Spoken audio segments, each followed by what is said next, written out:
If you want to know what mentorship should look like for a sports physical therapist, you have to tune into this episode. Uh,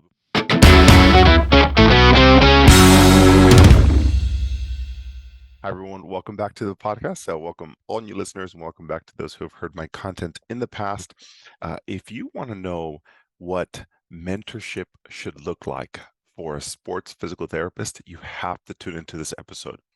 Before I go on to the actual podcast episode, what is new in life? What is happening? I am uh, inundated, crushing projects, and backfilling with more, even bigger projects. So let me explain. There's a couple good things that are happening. There's always moving parts, and right now there's just a ton of things happening at the moment. My kids are doing fantastic. Let's see, they are in gymnastics at the moment, and we start flag football coming up soon. So I'm really excited for that. Zach is loving that. And then Jacob is, for those of you who've been following his journey, he is a very unique individual. He's got a personality, and at a very young age, he's expressing how different he is relative to the other kids. And it's been fun to watch him. He knows what he wants, and he'll let you know, and he will continue to let you know. So that is his personality at the moment. Steph is great. My wife, if you guys don't know, we just finished a cut. I should say I did, but by default, she did. So we just finished a cut week, and I lost 14.9 pounds, almost 15, almost 14.9 pounds in 12 or 13 days. And it was just to help one of our clients go through the pain and suffering as well, to go through their cut leading it to a competition. So that was incredible. I told her we both lost the weight just by default, just from cutting out calories, carbs, and sodium. That was the key factors. If you guys are ever interested in joining me, come join the fun. I just post everything on Facebook, and we do it as a group, and we suffer together. Otherwise, what is happening at SP? We have some new team members coming on board onto our company and our team. We are growing, and we are growing full throttle, full force. I'm really excited about some new projects that are coming up. What's happening on the Dr. Chris Garcia side? I just had the study hall last night. For those of you guys missed it, I sat in. We had total. Let's see here. We had at one point we had 22 registered. A few of those people didn't make it. I apologize for anything if you guys didn't get that email with the final link, the updated link, excuse me. But a great attendance. I want to say thank you to everybody who did. In normal fashion, I went a little bit over just because I get really passionate about the topics. So study hall was great. We just reviewed a couple cases that attendees from my summit made. They were strength and conditioning programs, and we just went through and like picked apart what we'd adapt. And I think it was very helpful for everybody to see just fine tuning the strength conditioning. It doesn't have to be so hard. So it was really, really good and refreshing to see where people are and continuing to grow. All right. And I'll give it, I think the link is live now, but I'll put it in the podcast description. But ultimately, if you guys are interested in joining my next webinar / study hall, it's going to be on how to get athletes out of pain and back to sport in a very, very short timeline. So if you have people who are injured and they have to go back to sport quickly, that's we're going to be working on some clinical pearls. So that is for September 6th, 2022 at 5 p.m. So register, and I'm excited to see you. All right, on to this podcast. Why are we talking about mentorship? It's the question I get probably once a week. What does mentorship look like? What did it look like for you? What would you have done differently? What do you do? How would you do it? What's ideal? How do I seek it? So there's a lot of ways you can go about this, but ultimately, we're trying to find mentorship is about finding support, essentially, right? Mentorship is not a lot of things. Mentorship is not somebody spoon feeding you things. Mentorship is somebody guiding you along the way. That's what a really good mentor does. Think about it, right? If you ever had a coach, maybe you played soccer or baseball, and you had a coach, and that coach really never did the sport for you. They never, like got the basket and excuse me, the ball and like put it in the basket for you. They gave you guidance on, hey, we're in the second half. Here's what I would do. run this way, make this move, blah, blah, blah. They're just giving you direction where to go and where to look to go next. And so mentorship is not spoon feeding. Mentorship is guidance and coaching along the way. And I'm going to give you some clinical pearls that I use as a framework, as a standard framework that I help aspiring sports PTs, current sports PTs, sports experts. I mean, anybody that is in my world, these are the things that I'm offering. And this is a structure, and has worked very well for the people that I've mentored, and I continue to mentor because it allows little wiggle room for. There's no micromanaging. Nobody wants to be micromanaged. Everyone wants to be an independent thinker who has a support system to fall back on, because I think that we're all gonna excel in our professional development. Especially you're listening to this podcast is because you want to crush it. You want to do amazing things on this planet, and you know that sometimes just going to traditional CEU courses or working in certain environments aren't going to get you there. So you're looking for something different. You're looking for something that's going to put you in a position where you want to be around people just like you, who are hungry, who want the best, who are a little OCD and a little crazy like me. And ultimately you're trying to figure out how to get that support system. At some point you're gonna continue to excel. However, at some point maybe you fail an exam, maybe you fail the board, maybe you fail your CSCS, maybe you fail your SCS, maybe you fail your OCS. At some point you're going to crash or fall or not have the direction on where to go next, or maybe you rehab an ACL and it doesn't turn out very well, or you're way behind on timelines, or you can get somebody back to sport in the time that they wanted. You're going to fall. I get it. I've been there. I continue to be there. And you always have to have somebody to fall back onto to raise you back up. So you're just constant elevator to bring them back up. Stay the course. Here's where to go. So there's a couple different ways that I mentor, and I highly recommend that you seek out a mentor who has this framework, or that you start to work with them in that. So here's what so the reason why I'm bringing this up, this concept, is because I am mentoring more sports PTs than ever before. About 3 years ago, I made a decision that as a company for sports performance, what I wanted to do, my vision was to be able to help people in our community and expand that vision. And my next goal in life was to give back, not just to my local community, but to the PT profession and the people in my PT community, and then also globally, because I think that there's a lot of physical therapists who could benefit from. I've worked the pro sports, I've done the residency, I've done the CSCS, I've done these things, and my goal is to give back. There's a lot of great things that you can do without having to do all the hard work, all the things that I had to do to get there, and I'm trying to streamline it. And there's so many good opportunities that people don't know about, and I just want to be able to give that back. So for me, I made a decision that I wanted to grow the Chris Garcia Academy to build and support a community of professional development. And so that's my next stage, and I'm very passionate about it. It's what I do. It's what I love. If you were on my summit study hall last night, you know it. Sorry for keeping you, but you just know I'm here to help. So because of that, I'm having way more discussions on mentorship, and people have asked, like, where do I find this style? How do I find more mentors who are a little bit more progressive? They actually want the structure, they actually want to advance me forward, versus they just want to teach me a new mobilization. Like, some of you aren't looking for that. Maybe early on in your career you're looking for that, like one little clinical pearl, and maybe later on down the line you've got things refined, you need some complex cases, you just need that one little thing. But what you really need is clinical reasoning. At every level you need clinical reasoning, and you need structure in your professional development. Clinical reasoning is only good for clients and patients and athletes. Now, when you're looking at developing yourself as a professional, that's a different path. That's outside of skill set based mentorship, and that's where I see that most mentors will cap. They will cap at skill set based um, training.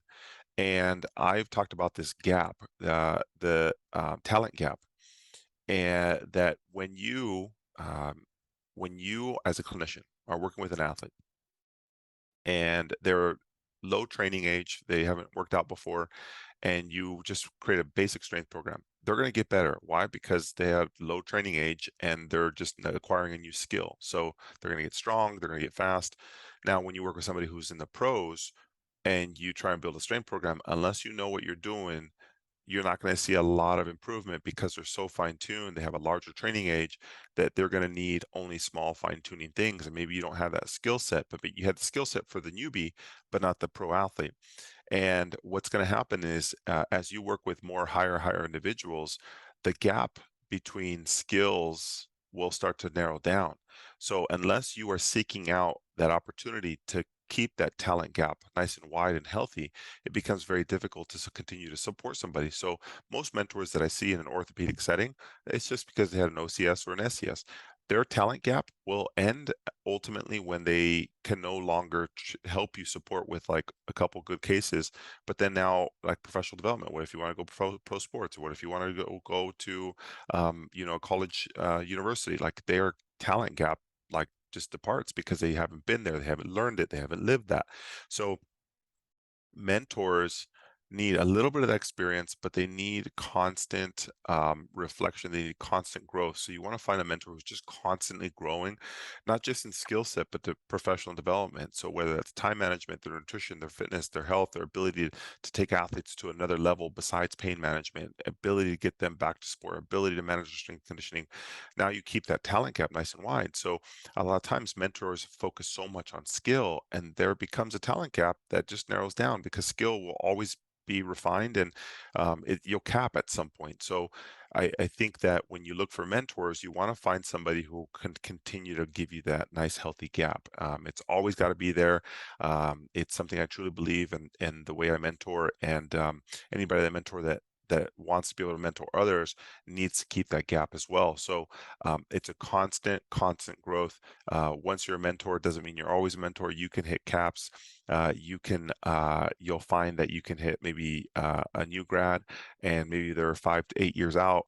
It becomes more difficult to coach and mentor them because you don't know what's next or how to make that next move. So that's why I'm talking about mentorship.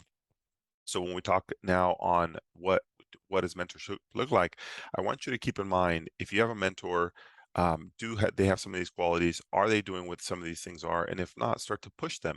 Every mentor wants to grow. If they're mentoring you, they probably want to grow. So they want some reciprocity in that process as well.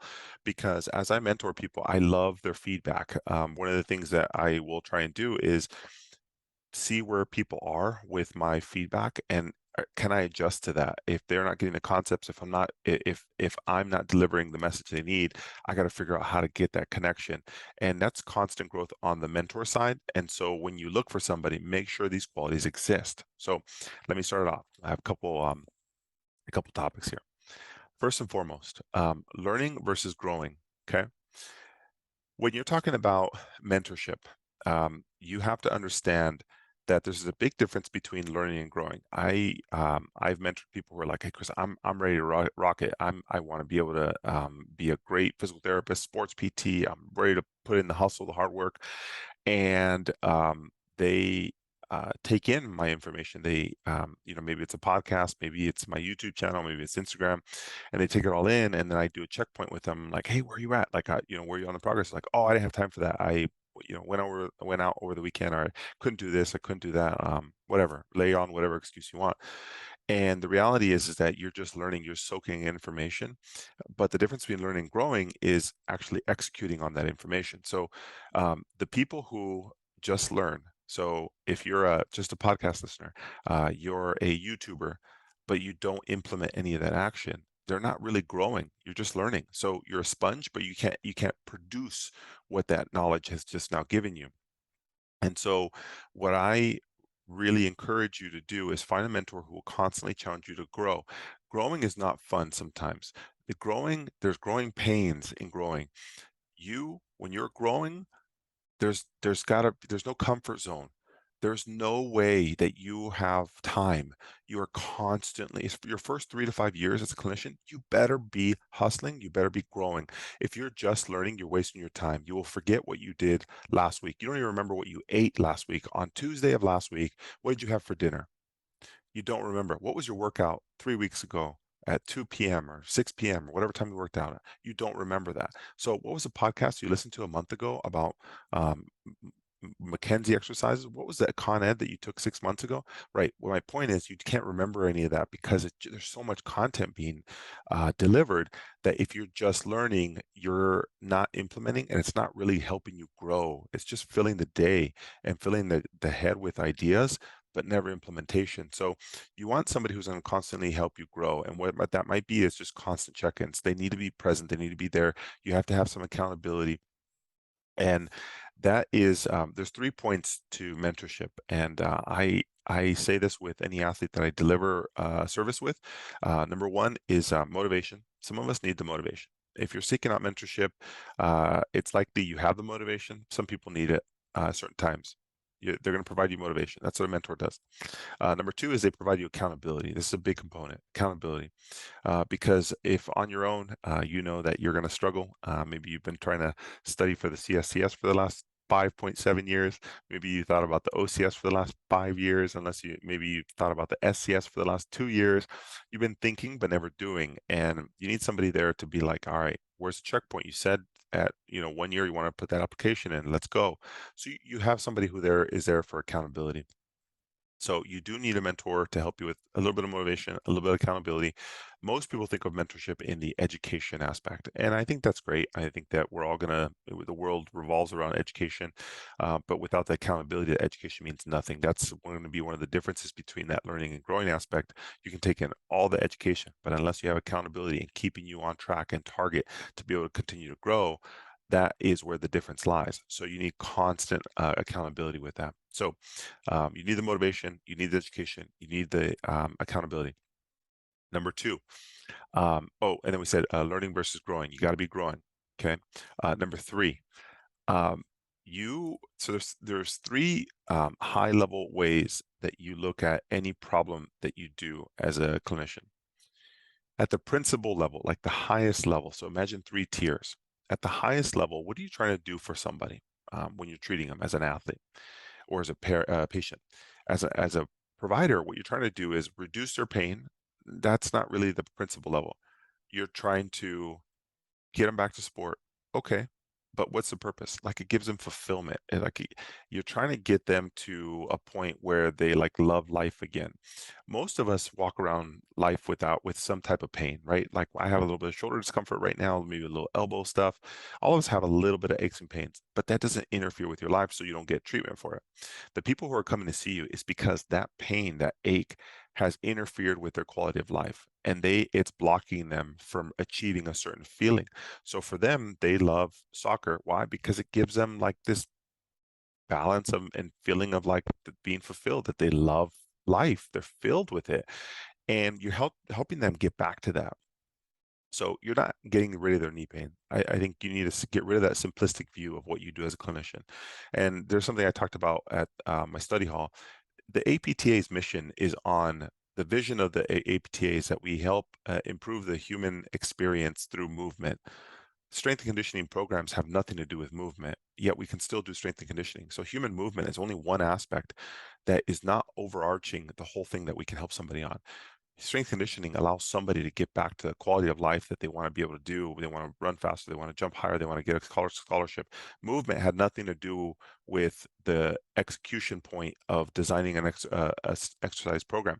Now, having good movement through a strength program is important, but we cap as a profession. If we live at just movement, we're going to cap, and that's at the neuromuscular, maybe endurance phase of strength conditioning. We can't get them strong, we can't get them powerful, we can't get them fast. And what happens is that you're not really just removing pain, you're not improving movement. I think those are very low level things to be focused on. What we really help people do is get back to the quality of life that they are looking forward to at some point. And human movement is one aspect of how to get them back to what they need to do. So when we look at the principal level, get them back to the quality of life that they want, okay, at the highest level. The strategy on that, now the strategic portion of this is getting them back in the timeline that they need. So say, for instance, they want to compete in a weightlifting competition, bodybuilding competition, whatever that is. They have a timeline, and the timeline is in 12 weeks. They have lower back pain, they have sciatica, and in 12 weeks, they want to be able to compete in this weightlifting competition. Your target is now getting them back to the quality of what they want. At the principal, the highest level, that's what they want to get back to. On the strategic level is now you got to map out every single week leading up to that event. Is this possible to get them back to sport within 12 weeks or get them to this comp? And then, so we have principal, would get them back to the quality of life that they want.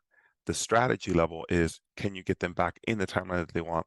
And the tactical level is the lowest level. It's, what do I need to do in order for this to happen? I need to do a mobilization. I need to do a mechanics exercise. I need to do a beautiful corrective exercise, whatever it is. The tactical level is the simplistic, easiest thing to do. What we fail to do is keep the thing that they want to do and the timeline they want in the first priority. So anytime that you're trying to design a program, you have a case study, you always want to think at the highest level first. What am I trying to get them back to? Great. I need to get them, they're looking to get back to soccer so they can get a college scholarship. Got it.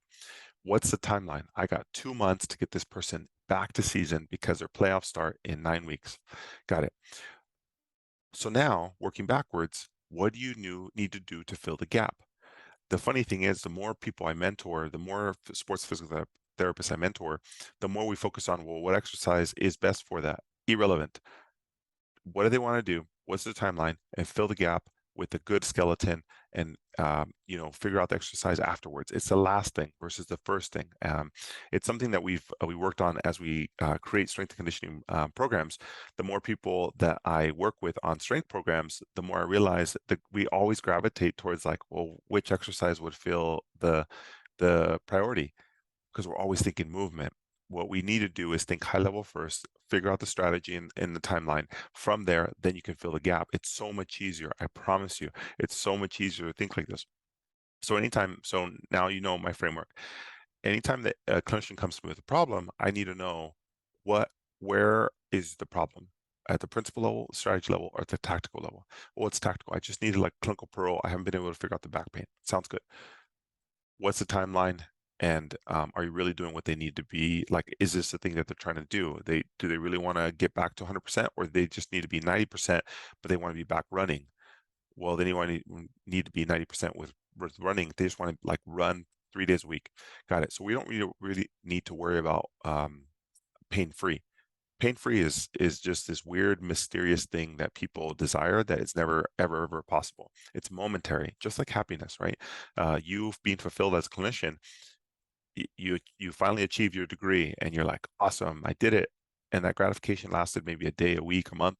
And then you're like, great, what's next? My OCS and my SS, right? You're always trying to seek something else. So happiness is so momentary, and so is pain-free. Pain-free is momentary. It is not a long-term thing. It just doesn't exist because humans will continue to challenge themselves. Anyway, the patients and athletes that you see typically. Now, there's people who aren't motivated, right? So let's assume motivation is there. So at the principal level, what are you doing for them? Okay. At the strategy level, what's the timeline? What do you need to be able to manage? And then if it's tactical, if you're like, oh, I need a stretch. I need a glute activation exercise. Okay, that's easy. I can figure that out. But you as a clinician have to figure out where your problem is. If your mentor is just constantly giving you tactical information on, here's the wrist mobilization, here's a mobilization, you're not really thinking at a higher level where you can be maximizing this outcome. Am I really doing it right? And am I doing this in a sequence of events that can be maximized, maybe in a shorter timeline?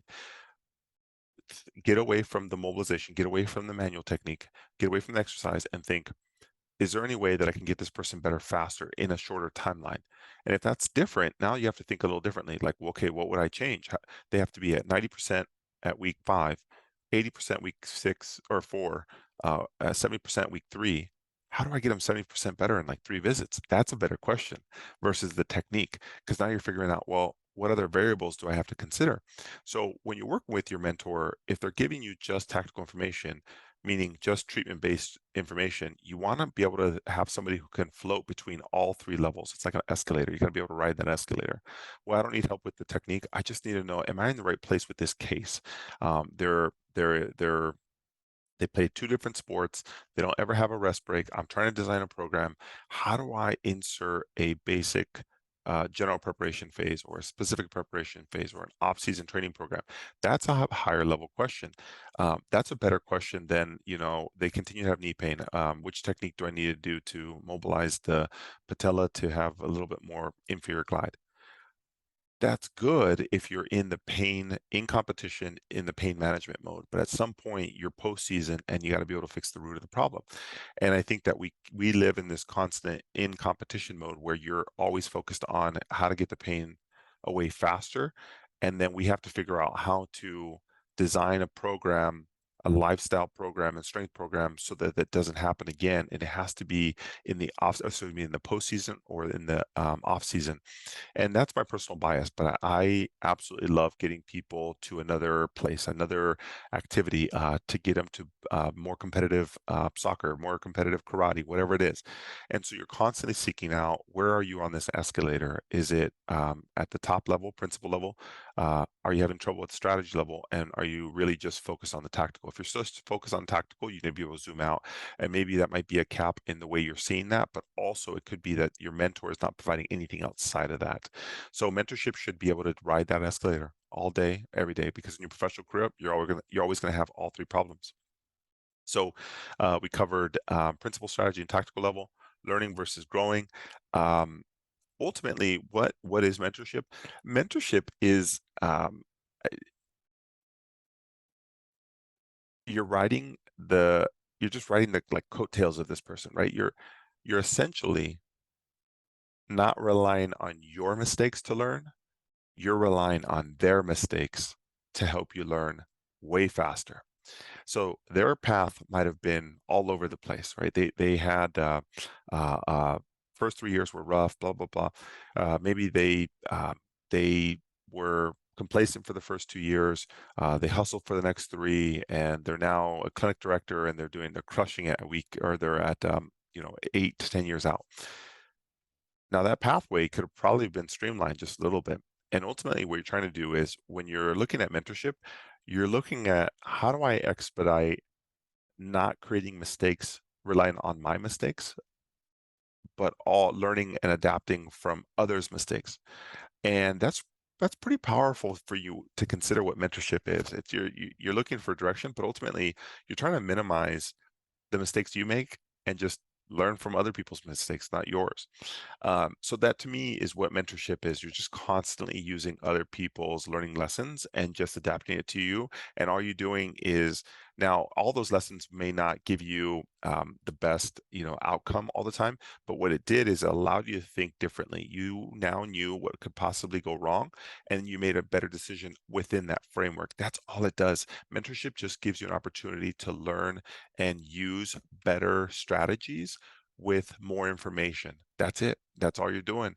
So, do you think you'll ever have no mentorship? No, because you'll always hit hard things. You'll always hit as long as you develop professionally, you're always going to hit new challenges. That's just the nature of the game. Um, so, uh, here's the next one. So I get this often, Chris. I don't have time. I don't have time. I don't have this has come up. I want to build a strength program. I don't have time. I don't have time. I somehow run out. Yeah, I really do. I treat 2,700 people a day, and I have notes, and I want to be able to go to the gym. And at lunch I do my notes. I get it. I get it. But I also said that your first few years you need to hustle. You need to put in work, and if you have mentorship, you're not learning from just your mistakes. You're getting somebody else's, right? You signed up for this. The minute that you sign up for mentorship, you have gotten into a deal with yourself and the other person to say you are committing to personal growth, not personal learning. Now, if you want to learn, then just listen to a podcast and work somewhere else. But if you want to be mentored, you've signed up for that. So ultimately, what you're trying to do is use this short period of time in your life where maybe you have the resource of time. Now it's just, you have to figure out, I've said this before on podcasts, and if this is your first time hearing it, you got to let this kind of sink in. There's a big difference between time management and choice management. Most of us struggle with choice management. We all have the same time in the day. You, me, your mom, your dad, your uncle, we all have the same time. 24 hours in a day. Yet some of us can conquer a little bit more within that 24 hour or within a week. You might look at other people like, how do you do all that? Well, because they make choices that are different than yours. You decide that you, whatever, want to sleep in. You want to spend your Saturday morning hungover, whatever it is. That was your choice. You have the same time. So it's not time management, it's choice management. You have to commit to better choices. If your mentor is not talking to you about that, they're just abdicating. They're just like, just letting you, say, you know what, I'm gonna let you do whatever you want. They're not pushing you. They're not helping you grow. You need to be able to push yourself. You've committed to that. You have to be somebody who is committed to it, and you have to have a mentor who is helping you with that. So how do you figure out better choice management? I mean, that's a big independent like challenge. You have to figure out where your problems are. I've had a discussion with my own team members, myself, my wife, my family. Ultimately, it comes down to planning. The preparation is massive. Well, Chris, how do you stick to it? You do the darn thing. You put it in your calendar. I do notes on my phone. I do Google Docs. Whatever it is. I know my top 5 things I gotta conquer every single day. And on Sunday, I look at my week and what do I need to conquer in the week? And every day I just fill the gap with my top 5, maybe top 3, and just do those 3 to 5 things. And that's it. Whatever happens, there's always gonna be distractions. Instagram, YouTube, people's text messages, somebody broke up with somebody, the Kardashians did something. I mean, there's always gonna be news, there's always gonna be something that's gonna distract you. That's their job. The news and media is there to distract you. So if you can stay focused on what it is that you need to do, and you can hustle and you can put that time in and you can have better choices, that's the person who's going to get ahead. And this is what mentorship is somebody you pointing that out to you and saying, this is not about time. This is about your commitment to yourself. And if you are going to want to advance in this career, you got to commit to yourself. That is the real root. And if you're going to continue to provide excuses with time and I can't do it, blah, blah, then that's your choice. You're choosing that. And I want nothing more than people to advance and grow, not to just be a sponge and just listen to a podcast and YouTube, but actually implement the darn thing. And the difference between implementation and just learning is massive because it requires effort. And whether you're just listening to this because you're looking for mentorship or you're in mentorship and you don't have somebody pushing you to do that, then that's where you're stuck, is because your mentor is capped. They aren't pushing you. They are not helping you get to the next level. But is it that they're giving you the resources and you're just not doing it? That's a different story. You have to be able to recognize where the limitation is. And if you're looking at growing, no one's going to do this for you. This is about you. I'm telling you because I mentor a lot of clinicians, and the ones who want it the most are the ones who develop the greatest, and they have the biggest opportunities. They will continue to be successful as a sports PT. So there's a couple things. In addition, last one. I think that two things. You have to meet weekly.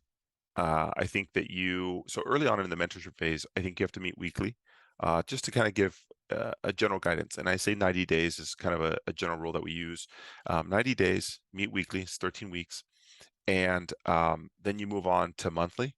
And from there, you move to quarterly and to annual. And for most mentors, they just meet maybe once a year, once a quarter, once a month. It's not enough because you've made too many mistakes in between there. Once you learn that you are better at choices, ultimately the mentor is there to help create structure. You got to get good at your choice management. You got to figure out if you're doing principal strategy and tactical challenges. Are you growing or learning? Once you set that framework, that's that first 18 weeks. That's what you're trying to do early on. And after that, once you've established that, now we're meeting monthly. Now, once we're meeting monthly, this requires a couple things: that you become prepped. You come prepared to have that conversation of what are the top 3 things that you're looking to get out of this month. And if I know what those top 3 things are, what's the root? Is it strategy, principle, or tactical? And you can solve those problems. And what that did is it required you to focus really hard for about a month, figure out what your biggest challenges are. And then once you get that information, you run and you execute and you come back here's my top 3 problems. I'm crushing it. Here's my challenges, blah, blah, blah. You got to develop the relationship and the standards first. Then you meet monthly, and then you meet quarterly just to set new goals for the targets for the quarter. And then at the beginning of the year is where you set the whole year out. What do I want to do? And here's the quarterly goals to achieve that. Monthly, we're just checking in, making sure that everything's good, and you're working on your choice management. Let me help keep you accountable. Where are you at? And this to me is beautiful mentorship, because it is somebody who is independent. They're a free thinker. They just need accountability here and there, but they have to recognize and come prepared with what their challenges are. And if you find yourself thinking like, man, that's a lot, if you really want to grow to work with pro athletes, you got to get there fast. And I know personally that we can get a new grad to work with pro athletes and manage a pro athlete appropriately with acute injury management, short timelines, traditional rehab, and build strength programs within about 9 to 12 months. Good framework, get them on a mentorship track, put them in a place where they can now execute on choice management. They now know the differences between learning and growing. They're implementing, and they are constantly seeking out, what is it that I need to work on next? Now, that requires, underneath everything is implementation. You got to do the darn thing. And that's where most people get challenged, is because the distractions in life. You don't prioritize, you don't have a top 5 list to do for the day, you don't have a priority for the month, you don't do any of the execution, you just show up to work. That's a let's see how it goes PT. And I don't, if you're listening to this podcast, that's not what you're here for. You're here to be a sponge and implement. Let's see how it goes. PT is somebody who just shows up to work, doesn't look at their schedule, forgot their lunch. Your flat tire was there. Partner broke up with them 5 days ago, and they're just going with the wind. And when you go with the wind, you're going to be carried with the wind, and everything's just going to hit you. Media is going to hit you. News is going to hit you. Partner's going to hit you with information. And heaven forbid a family challenge comes up. And what that does is it puts you in a position where you don't feel grounded. You don't feel grounded, and you feel like the world is just pushing you all over the place. And if that sounds like you, I think what I'm telling you is that you got to get grounded. You got to get away from all the chaos. You got to set your own stage. What is it that you need to work on? You got to work on your organization. You got to work on your choice management. You got to work on implementation. You got to work on planning. You got to work on implementing everything that you're working on, and don't let those things get in the way. And most people that I mentor, they've been deterred other directions because they couldn't stay focused. How many of you listening to this have thought about doing the CSCS exam, but just maybe bought the book, maybe ordered everything, just haven't hit the button to schedule the exam? Why? Because you're just being distracted by so many different things. Just do it. Like, do the one thing that you've been trying to do and sit down and do it. The problem is you don't have anybody holding you accountable and checking in on you. And that's what mentorship is. It's just being that like constant reminder service, giving you the errors that they've made so you don't have to rely on just your mistakes, keeping the accountability and providing bumpers so you don't deter yourself too much, giving you actual checkpoints so you can set goals that are realistic and do not depend on yourself to create them and execute on them. Because how did that CSCS exam go? How did that SCS exam? How did the OCS exam go? How did that residency application go? My point is, you're just putting these off, and having somebody there is critical and vital. And that's what mentorship is. Mentorship is also here's the mobilization, here's the taping technique. It just depends on what stage you're at along the spectrum of your clinical expertise. Early on, you need a lot of clinical pros. You're like, I don't even know what to do. You actually need a lot more strategy and principle level work. And then as you get more refined, you just need the clinical pearls. So I wanted to share this with you. And the one of the things that I have been learning more and more, especially as I did this study hall last night, I'm going to be doing some regular check-ins. So I don't know about monthly, but I'm going to be doing regular study halls and webinars. So my next webinar is September 6th. I would love for you to be there. Join in. So you can get a taste. It's free. Just come join.